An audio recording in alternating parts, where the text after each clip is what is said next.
The FDA could give authorization to Pfizer's COVID-19 vaccine for those ages 12 to 15 as early as next week. I'm Chris Warner with what you need to know and how some local parents feel about it. Supporters of a bill that would ban transgender athletes from girls' sports say the fight is not over, despite the Kansas legislature's failure to override the governor's veto. The 4 states' most watched news starts now. The FDA could authorize Pfizer's vaccine for those ages 12 to 15 as early as next week. This is KOAM News at 6. KOAM's Chris Warner has more on what you need to know and how some parents feel about it. With potential FDA authorization on the way for Pfizer's vaccine for a younger age group, some are challenging conflicting information that's been put out in the past, which says kids are less susceptible to COVID.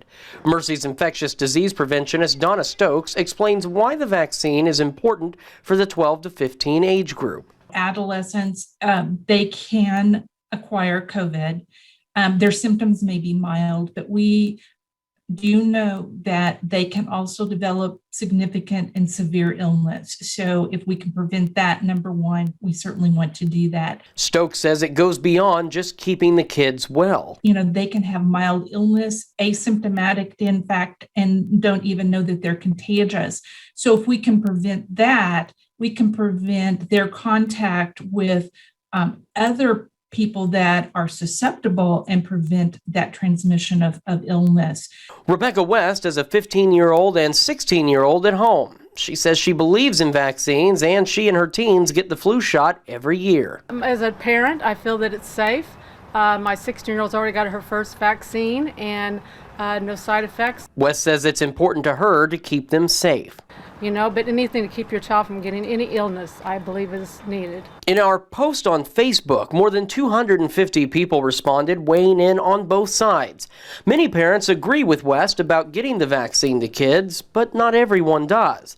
Charlene says, I think it's child abuse and utter ignorance to vaccinate children for a virus with a 99% recovery rate. Kimberly raised concerns about side effects, saying, with how sick it is making adults after getting it, why would you willingly put your child through that? Stokes says pediatricians are a great asset for parents. I think our pediatricians are going to be key in helping us explain the pros and cons to parents. In Joplin, Chris Warner, KOAM News. Stokes says it's too early right now to know if additional authorizations will come for children younger than 12, but the trials are already underway. Doug Hetty, we did not need any more rain today, but we got it anyway. We did. We got showers. We got thunderstorms last night and then light to moderate rain throughout most of the daytime hours today, which has been rotating out of here over the past couple hours. So now mainly east of Springfield, so along 65 highway, but we are looking pretty good. We are starting to clear out. We've gotten a little bit of sunshine behind this band of rain that rolled through most of the day, but you can see the sun peeking out now, and that's what we're going to have for the rest of the evening hours as this storm system heads away from us, and we get a chance to dry out just a bit over the next couple days. Temperatures kind of cool, mainly upper 50s on the Missouri side, and then low to mid 60s on the Kansas and the Oklahoma side, just due to a little bit more sunshine throughout the afternoon hours. Through the rest of the evening, we'll slide back through the 50s. Kind of chilly tonight, near 40 degrees.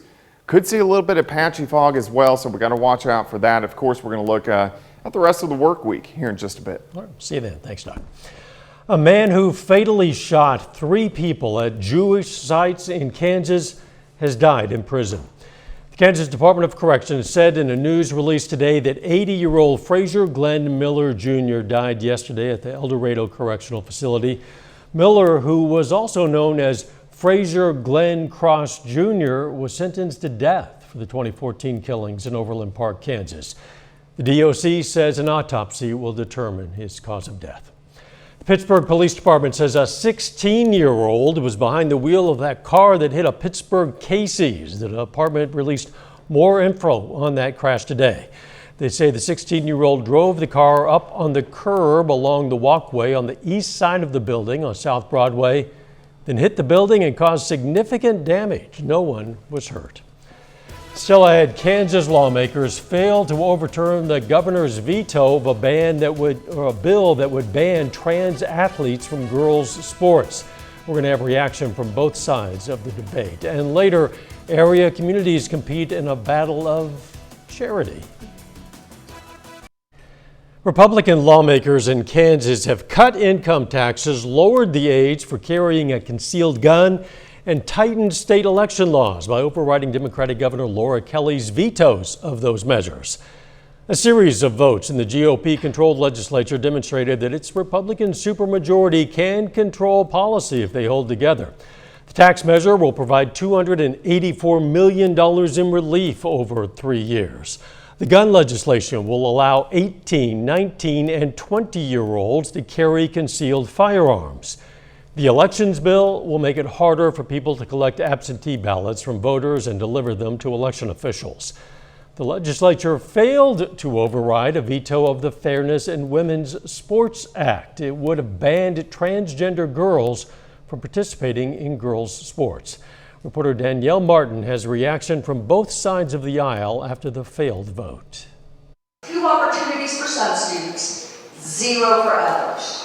That's what this bill protects. Kansas conservatives Monday reiterated their stance on Senate Bill 55, which would have banned transgender women from participating in women's sports at public schools and state colleges. Nor is it right to bully the girls who have worked hard, played by the rules, and are going to lose their opportunities unfairly to participate and excel and get scholarships if we do not pass this bill. This bill does exactly what the governor and the opposition say they want. The preliminary vote tallied at 26-13, one short of what was needed to override Governor Laura Kelly's veto of the measure. That led to a call of the Senate for Democrat David Haley to case his vote. It troubles me that young children might be discriminated as to what their gender is. His no vote left the total short of the required 2/3 majority. We knew it was going to be a tight vote going in. Obviously, it's disappointing, not 100% surprising. I think that very well-reasoned people feel genuinely about transgender, and I certainly listen to constituents and listen to advocates on both sides, especially when they make sense. It's disappointing to me that we have to have this discussion and debate.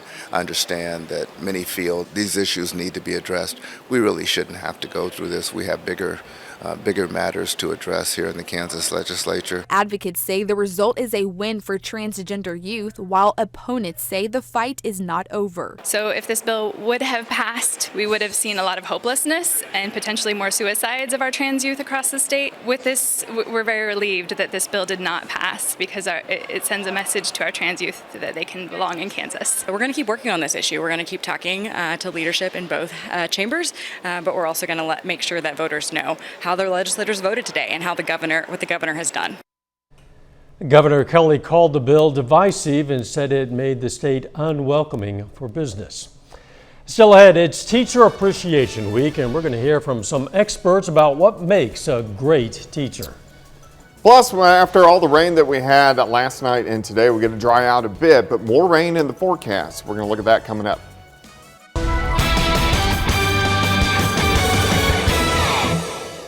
More rain once again for us last night and then really through most of the daytime hours today, which we really don't need. The ground is very saturated. We keep getting these bouts of pretty substantial amounts of rain. That's why we're about 2.5, almost 3 inches above where we should be for this time of the year. But look at this back band during the morning hours. We had a few thunder showers in it, but we had pockets of moderate rain that pushed through. And then it has quickly worked off toward the east over the past couple hours. Most of the rain was out of here between, let's say, 2 and 4 o'clock from west to east, and then the clouds have been breaking up on the backside over the past several hours. But rainfall amounts, of course, the heaviest along and south of I-44, but an overall average about 3/4 of an inch. So pretty good rainfall amounts across most of the region. But we are drying out now. You have to travel east to Springfield before you find the rain, so that back band is quickly rotating off toward the east. Temperatures, though, quite a bit cooler. We are into the 70s yesterday, and then most of the day we have been sitting into the 50s, and then with a little bit of sunshine, we have popped up just a bit over the past couple hours. But it looks good looking off toward the south and to the east from the station. Pretty much clear skies now.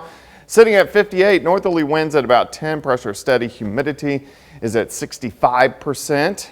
And you can see our temps a little bit warmer, Kansas and Oklahoma, just due to sunshine being out a little bit longer. And then once you get into Arkansas and southwestern parts of Missouri, we're still kind of holding mainly into low to mid 50s. Through the evening hours, we'll slide back through the 50s, 40s, kind of chilly tonight. I think most of us are going to bottom out near 40 for an overnight low behind this storm system. May get a little bit of patchy fog in here, so we need to watch out for that just due to the winds diminishing and the moisture on the ground. But this storm system heading away from us. Brief break. Here comes our next wave, which is not near as strong, but it will give us a few showers in here late tomorrow night, and then heading into Thursday as we get these kind of fast-moving little weak waves with our jet stream. But there is a little bit of a ridge out to the west. That's going to help our temperatures warm back up as we head into the next few days. All right, let's break this down for you tonight. A little bit of patchy fog, kind of chilly. We drop back near 40 for an overnight low. So if you're getting up early, 40 degrees. We'll have partly sunny skies throughout the daytime hours. We're going to warm through the 40s into lower 60s by noon. Then most of us should top out right around 66. So at least Wednesday looks pretty good. But again, late in the day, we may start to get a few little random showers in here as this weak wave begins to pass through. So it works through into Thursday morning. It's gone. A warm front lifts in on Friday, so a few scattered little thunderstorms with it. And then our main system, which is still very disorganized, pushes out as we head into the weekend. And that's going to give us chances for showers and thunderstorms. Some of those could be strong, possibly severe, so we'll have to keep our eyes on that over the next few days. 66 tomorrow, 65 on Thursday, 70 on Friday, 77 Saturday, a little bit cooler on Mother's Day, but we are going to have those chances for showers and thunderstorms. Yeah, maybe those Mother's Day celebrations will have to be indoors. Yeah, it may have to be. Thanks, Todd. Still ahead, Baxter Springs and Columbus are picking a fight with neighboring communities, but in this fight, the winner is area folks in need. And on this Teacher Appreciation Week, we go right to the source in Webb City to hear from some kids about what their teachers mean to them. Challenge has been issued and the food fight is on. No, it's not a rehash of a scene from Animal House. This food fight isn't nearly as messy and pays off for local charities. Baxter Springs and Columbus, Kansas have teamed up to challenge all area communities to help collect a total of at least 2,000 pounds of food for area food pantries. It was created to help those families of need, kids getting out of school. We still have families that aren't working due to COVID, different things like that. And this is a way to kind of add a little extra in there where they, may not be able to provide. The town that donates the most gets the bragging rights, and if the total of 2,000 pound goal is met, the Farmers Cooperative Association will match those donations. You can find a list of drop-off locations on our website. This week is Teacher Appreciation Week. Lots of area businesses are offering discounts to teachers to thank them for their hard work. That's great, but we thought who better to show their appreciation for teachers than the kids who are currently learning from them and growing with them. So we sent KOAM photojournalist Ty Parks to Webb City to talk to students and find out what their teachers mean to them. She is really nice, and she sometimes let us have extra recess and sometimes extra computer time, and she is overall really kind. She makes it fun, like sometimes she'll let us go up and teach it to the class. What's happening there? Why is it causing more? I like my teacher because she is kind and sweet to all of us, and she teaches us about math, reading, and writing, and she makes it more fun. Today we are going to learn about the Bill of Rights. Can you say Bill of Rights? Bill of Rights. And it is super important because... Well, all teachers basically, because they all show respect and try doing stuff super easy. Well, they just find an easier way to do things if it's a little hard. So, changing the Constitution. are not happy with the classes? Teachers are always nice. They give respect to you, and every time they almost never get mad, and they're very patient. Section. Well said, kids. You can show your appreciation for area teachers by nominating them as a classroom hero. Just go to our website and nominate a local teacher who goes above and beyond for their students. A committee picks a winner for each month of the school year, then an overall semester winner. The monthly hero and their school will be rewarded with a $500 Visa gift card and a basket of school supplies. At the end of each semester, you'll get to vote on a grand prize winner to receive $2,500. The nominated classroom hero, just go to our website, KOAMnewsnow.com/Classroom Heroes Award. That's a bear. You've probably seen them in books, wildlife shows, maybe even in Missouri forests. That's right, Missouri. They're right here in the 4 states. The black bear population is growing and expanding in the Show Me state. The Missouri Department of Conservation says it's up to about 800 bears in Missouri. Those bears have left their winter dens, and that's why MDC is asking us all to be bear aware. That means we should store our garbage in bear-proof containers, regularly clean and disinfect trash containers to minimize smells that could attract bears, keep grills and smokers clean and store them inside, and never offer a bear food. There are lots of other tips to be bear aware. You can find those on our website again, KOAMnewsnow.com. Final check on the weather is next. Take time now to honor a local veteran, LeVar Cochran. The Parsons, Kansas native served in the U.S. Army, and we are proud to salute LeVar Cochran. He's tonight's 4-state hero. Jordan Abbey joins us now with a look at what's coming up on KOAM News at 9 on Fox 14. Tonight at 9, several stores and restaurants say they're experiencing a chicken shortage during this pandemic. Plus, more investigations into mysterious energy attacks targeting the brains of American citizens. And a woman missing for more than 5 months is found alive at a campsite. That, of course, much more coming your way tonight. KOAM News at 9 on Fox 14.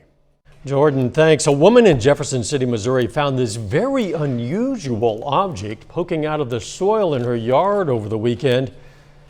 Yeah, it turns out it's a World War II Japanese Navy mortar, and it was still live, yeah. But she and her husband, well, they didn't know that at first, and he was actually scraping it with a steak knife, trying to clean it out. The wife figured out it was a bomb and yelled at her husband to stop tempting fate. Thanks, honey. The bomb squad was called. They determined, yes, it was indeed live, and it had a 500-foot blast radius. In the end, it was moved to Scott Air Force Base, where it was detonated at a range. No one knows how it got to Missouri, or if so, at least they're not telling anyone at this point. Unpleasant a little surprise. interesting. Yeah. The weather. Yeah, it looks like we'll drop back to near 40 tonight. It's going to be kind of chilly across the region. Partly sunny tomorrow, high temp 66. See you at 10. Let's take care of ourselves and each other.